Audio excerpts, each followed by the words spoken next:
Today in this podcast, we'll be talking about spring equinox traditions and ways in which you can incorporate somatic practices and super witchy rituals to experience the spring equinox, not just all around you, but get it into your body. How does that sound, Serafina? That sounds great. I'm really excited about it. And I'm also super excited about learning a new word, which is Ostara, because this is something I've not heard yet. And I'm sure it relates to spring equinox. Well, Fini, first of all, who are we? Pipaluk and Serafina, co-founders and siblings. We founded Magic is Key, and this is what this podcast is supported by. Brought to you by Magic is Key. So, yes, Ostara. You know what, Fini? I call Serafina Fini, by the way. You've heard the word Ostara before, just not. It's Easter, Ostern, the German word. Ostern, there you go. See, it's like the German word, Ostern. So you've heard it many, many times growing up. And it's just another way to name this time of year, the Easter time of year, which is around the spring equinox, when the fertility of the land is celebrated in a lot of parts of the Northern Hemisphere.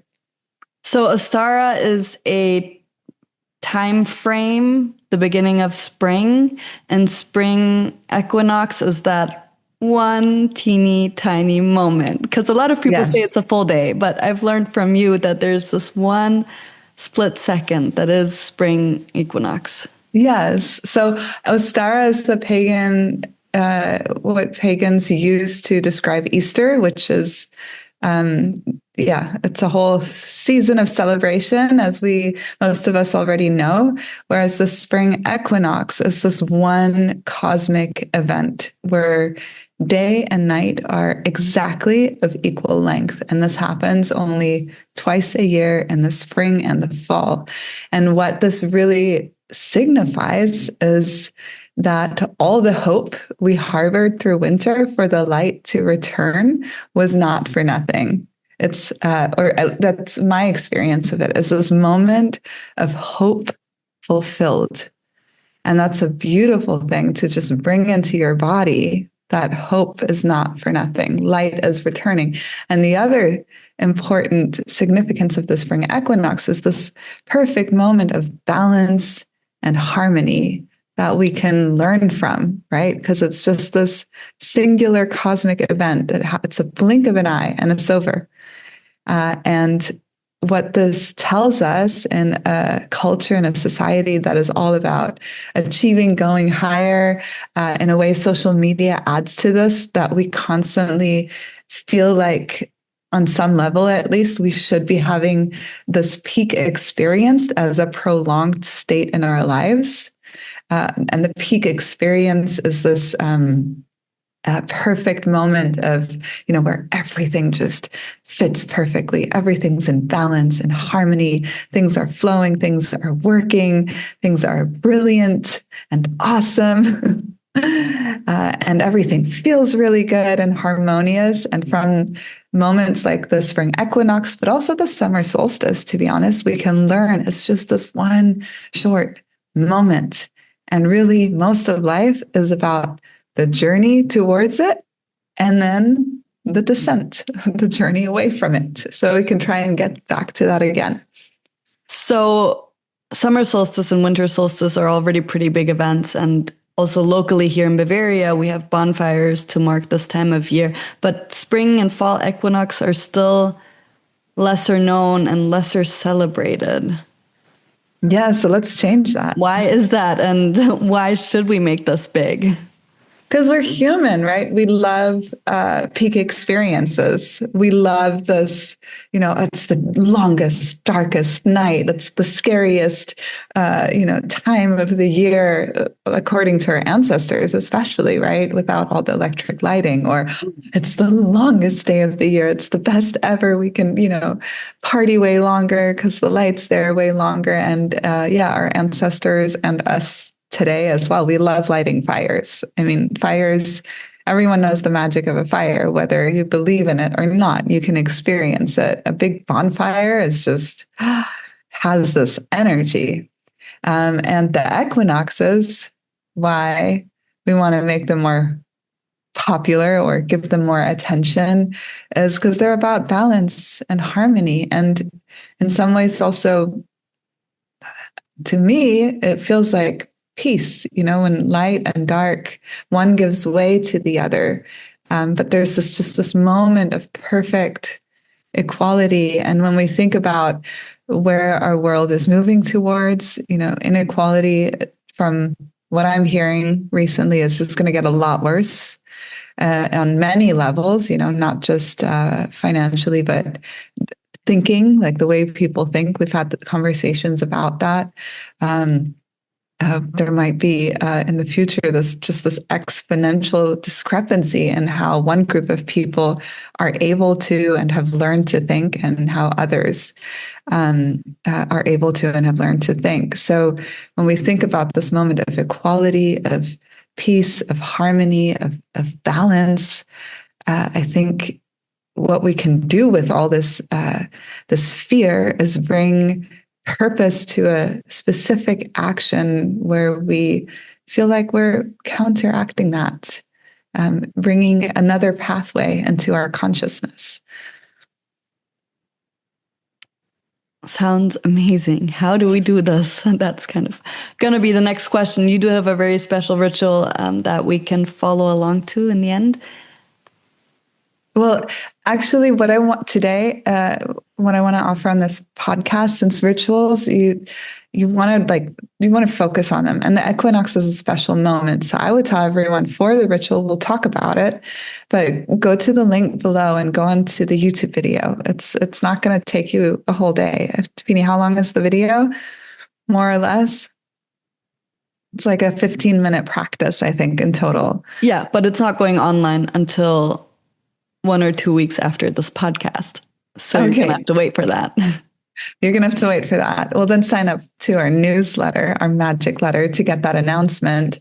But what I invite you to do is to experience the spring equinox in your body in a somatic way. And I guess I could share an excerpt from the ritual. Yeah, but share that after, because before, winter and summer solstices are big fires, right? Big fires.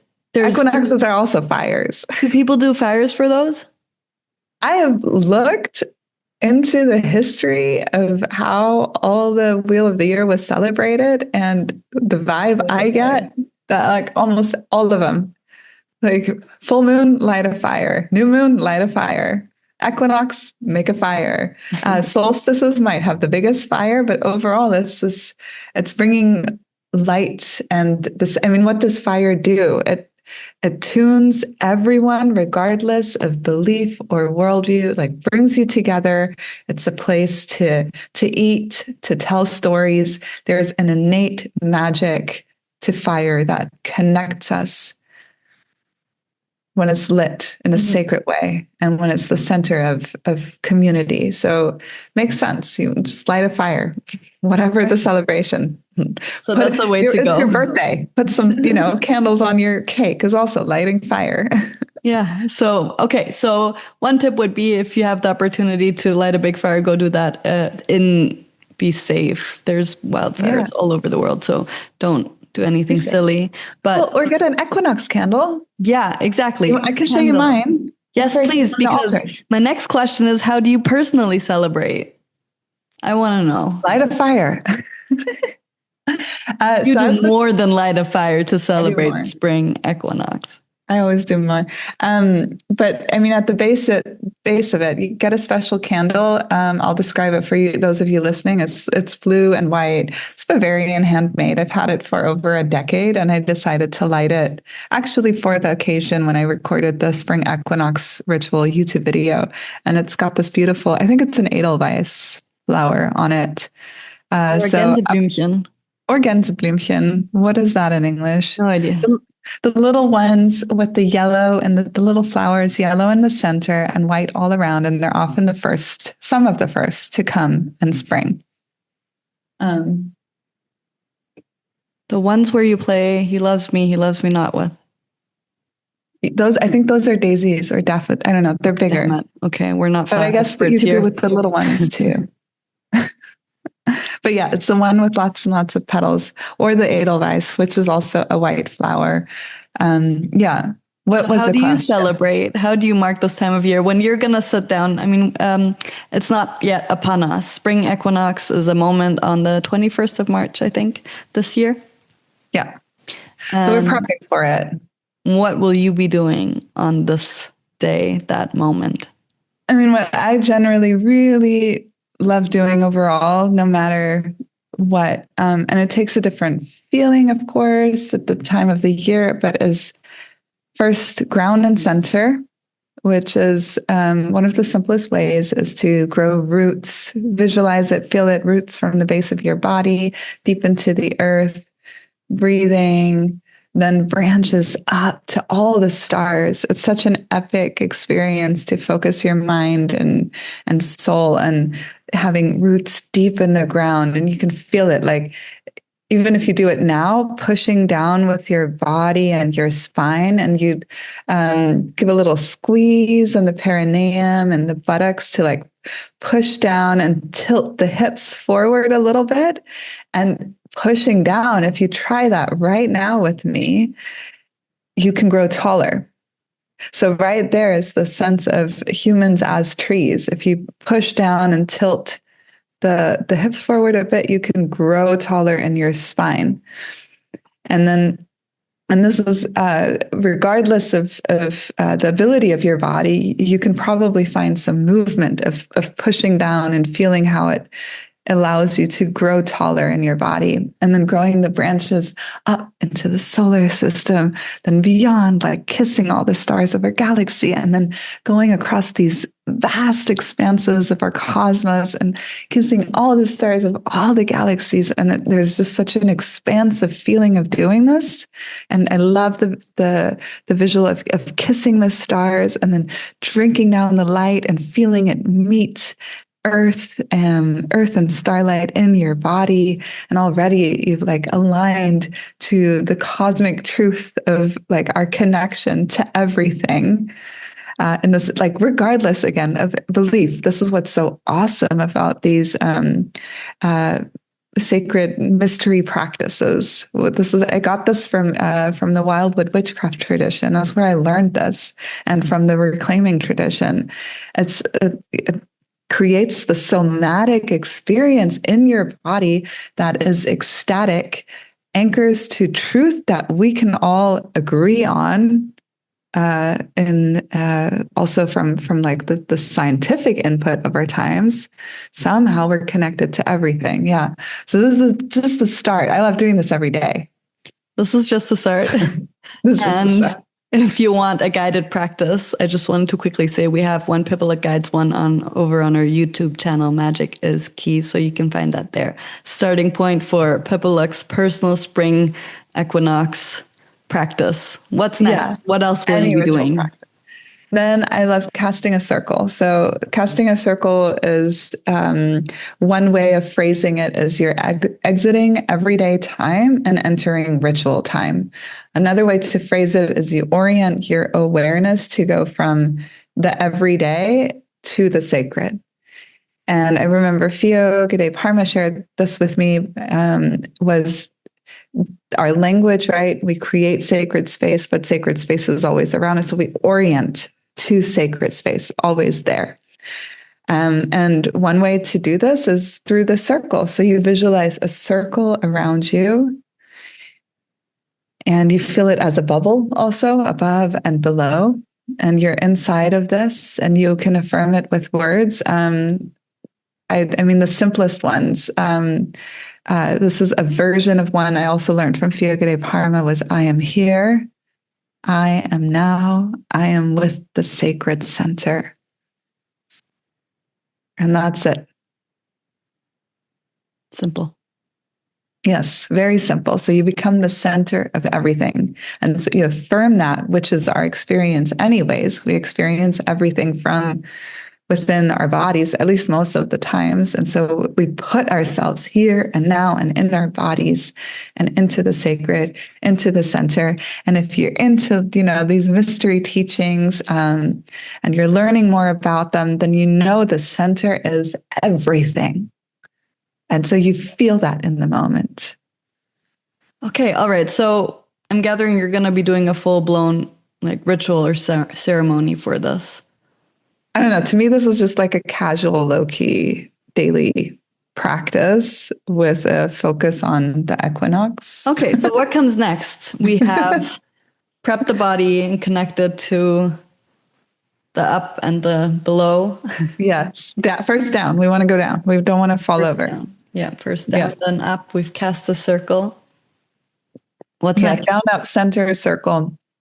And then doing, these days with things that are going on, I personally, I'll call in all the gods and all the spirits and energies that I'm working with and the animal beings I'm connecting to. So there's this, this rich tapestry that is perhaps otherworldly community. That sounds juicy.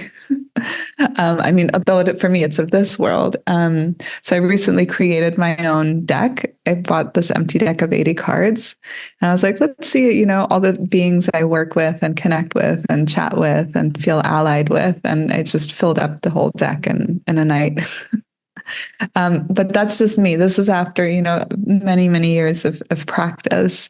So what you can do is once you're in the circle is to invite your benevolent, elevated ancestors in, for example, if that's already part of your practice, or certain spirit animals you feel really connected to, or certain energies that matter to you, like loves. It's like saying, okay, I've set everything up, I'm starting the party, I've made the space. Now it's time to invite. Okay, and then what's the juice? We've invited, what's the juice now of the center, the main event? So this year, I love somatic practice, and I love the feeling of experiencing these cosmic moments in our bodies, and I feel there's a lot of overlap also. So it's something easy you can do alone. So what we're sharing on YouTube this year, that ritual, is a way to experience this moment of perfect balance in your body and feel what that means. And there's something powerful of doing this in ritual space and getting the feeling that you're witnessed and together with all these beings and energies. And how it works is you bring all your awareness. Yeah. This is all well and good, but I really want to stick to what you'll be doing. I really want to finish this, and I want to just what I'm doing. Yeah. Okay. You can, this is not for you. Listening to this, you can go on YouTube. You can check out the video. I highly recommend that you do once it comes out. But we're still in the, what does Pipaluk do for spring equinox? And you've just shared the connecting, the circle, inviting everyone into your space. Yeah. Okay. So the personal. And then, yes. And I want to because I want everyone also to get a little mini practice or ritual that they can do while driving or, walking whenever you listen to your podcasts. So let's quickly, please share what you do personally, and then we'll get into what most likely this year. Most likely I will get my drum, and I'm going to drum myself into a trance state and go on a journey and gather the wisdom that I most need at this time while aligning with this cosmic event, that to me in many ways symbolizes peace, harmony, and balance, where all the opposing forces, just for a moment are at peace, are in harmony. So I will dig into that because it feels like right now, this feels like one of the most important things I could be doing. And in my personal practice, none of it matters if we're not able to go into these states, find something, learn something, humbly listen as a student to all that is, and then bring it back. Probably I'll write it down after, and think about it, reflect on it with my brain only afterwards. Brain is not participating till afterwards. And then you'll find that the wisdom I receive will be shared with friends, with family, with my students. In the shamanic drumming class I'm doing for a couple of weeks at Orkney in Amsterdam, like it'll go outwards, move outwards, and or when I give readings to people, that wisdom will come, and that's why. I just had a reading last night, and I realized one of the keys to keep being excellent at this work is to practice it, but not only practice it, but really listen to the energies of those times, bring it back and out, and then share it in a way that is practical, useful, and uplifting. Amazing. That's what I'm going to be doing. And afterwards, I'm going to give thanks to everybody, thanks to the drum, close the circle, and eat a snack. Mm-hmm. Have a cup of tea. Yay. I feel like I got to the treasure chest where I figured out how to unlock it. Thank you so much. Do you want to give a quick rundown of the ritual we've got over on YouTube, like a 1-2 minute thing, just real fast, and then we'll do something that's an instant thing for now? Yeah. So it's a beautiful somatic practice with a little witchy context around it. It's wonderful because anyone can do it. It is informed by or founded in trauma-informed practices, as very safe, as gentle, and it's a somatic practice that allows you to bring the experience of this cosmic moment into your body and thereby learn from its wisdom in an embodied way. And why this is so awesome is because our mind is usually last to know. Our gut, our bodies, our hearts our soul will have these, we get these intuitive hits and understandings, and deep knowledge that needs to bubble up and drizzle down and then make its way to our mind. So we're doing this, we're going with the body, with the soul, with the heart in our equinox ritual this year. Yeah. Super excited for it.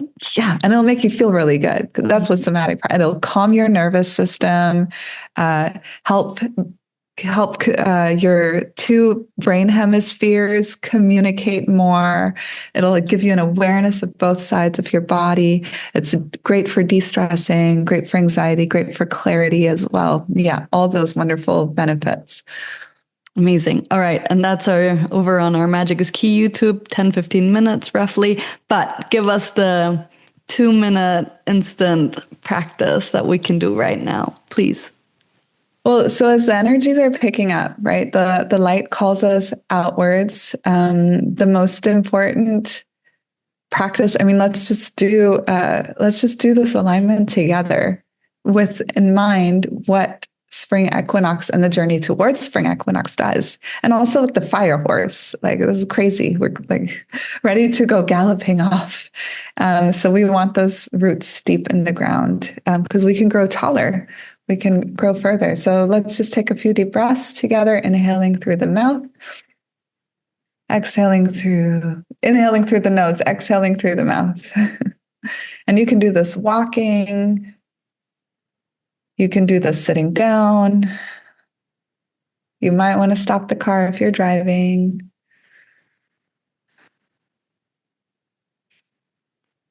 And then with your exhale, bring your awareness down to the base of your body.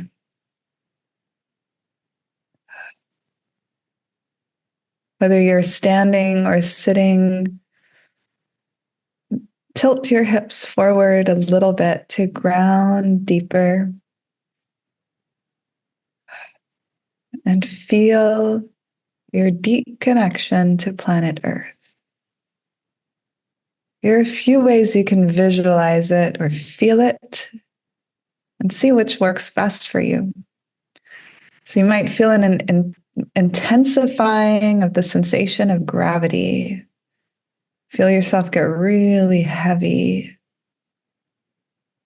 And as you get heavier, let your awareness sink down. Or you might visualize growing those roots that spread out and move down into the center of the earth. And here you can get as detailed as you like. What is the soil like where you are? Is it wet? Is it dry? Is it sand or rock? It might not be soil at all. What beings, what critters live underneath that you're aware of? What roots from other plants and trees are hanging out with you down there? And then you grow deeper and deeper, feeling it get colder and then hotter. Just notice how good that feels and how calming. And then with your breath, inhale your way up through these roots. And now comes the moment where you might let your body grow taller, pushing up through your spine, opening your chest, and feel how the light and the warmth of the sun is getting stronger every day. And you now being this magnificent tree, you might see your body as this big tree trunk. What's your most natural thing to do when the light's coming? Your inclination is to grow and to reach towards it. But we're doing this with really deep roots. So now you inhale upwards and you might use your arms to get a nice stretch in and grow those branches. Feel that lightness, that pull of the light, which we as humans experience too, most of us. Go outside, grow, do things, meet people, start a project, whatever it is. But here you are, a tree growing up through the stratosphere, atmosphere, and into the sky above. We might keep it simple today that you're just reaching towards the sun. All your branches reach towards the sun, opening wide as close as possible to it. You're a magic tree. And then drink in that light and let it flow down into your body, energizing you. And for a moment, you might feel this wonderful balance of the darkness below and the light above in perfect harmony. We need the fertile dark as much as we need the light to grow. And then opening your eyes. Thank you. How are you feeling? Good. Excited for spring and excited for all the hope that it brings, as you said in the beginning of life returning. Yay. Hooray. All right. Well, big thank you to everyone who listened in today. And next week, we're going to get into some spring cleaning, some energy cleaning. I'm really excited for it. Oh, it's going to be really fun. Pots and pans. And for the full ritual, if you want to stay updated, get the update. Once it's out on YouTube, sign up for our magic letter, our weekly, super awesome, written by Serafina newsletter. And you'll get a link straight to your inbox and a reminder for this amazing practice and ritual. See you soon. See you soon.